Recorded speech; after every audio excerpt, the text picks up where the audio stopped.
My husband had an affair, so I invited his mistress to our anniversary party and let him figure out what was happening.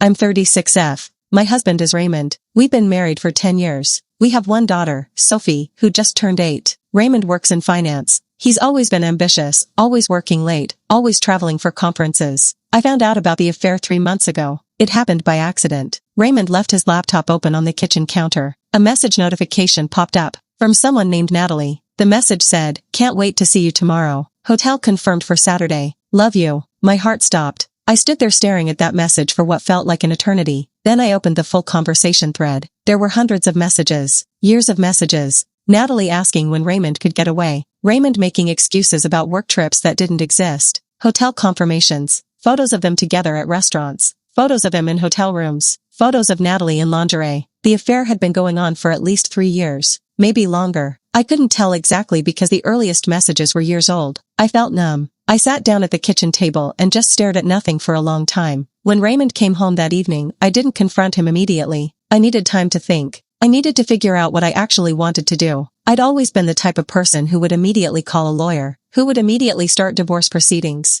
who would immediately protect herself financially. That's what my mother had always told me to do if something like this happened. But I couldn't do that. Not yet. Instead, I did something different. I started planning. I knew Raymond and I had our 10-year anniversary party coming up in 2 months. We'd already planned it. Invitations had been sent out. It was going to be a big celebration. Family, friends, colleagues, people we hadn't seen in years. I also knew that Raymond would eventually figure out I knew about the affair. He'd see changes in my behavior. He'd notice something was off. He'd probably confess or try to cover it up or beg for forgiveness before the anniversary even arrived. So I decided to speed up the timeline. I decided to make him confront what he'd done in front of everyone who mattered to him. I went to the restaurant where the anniversary party was being held. I told them I wanted to add one more guest to the list. I gave them Natalie's name and contact information. The restaurant confirmed the addition without any issues. Then I found Natalie's Instagram and sent her a direct message. I used a fake account so she wouldn't recognize who I was. The message said, "Hi, I'm reaching out because I believe you know Raymond Parker. I'm a mutual friend and I wanted to personally invite you to his 10-year anniversary party. It's on Saturday, November 15th at 7 p.m. at the Riverside restaurant downtown. I think it would be great if you could be there. It would really mean a lot." I waited to see if she'd respond. She did, about an hour later. "I appreciate the invite, but I think there might be some confusion. I don't think it would be appropriate for me to attend an anniversary party. Tell Raymond I said happy anniversary though." So she had some sense of propriety. That was something, I suppose. I sent another message. "Oh, I think it would be great if you came. Really important event. And I'm sure Raymond would want you there. Please reconsider." Natalie didn't respond after that, but I'd planted the seed.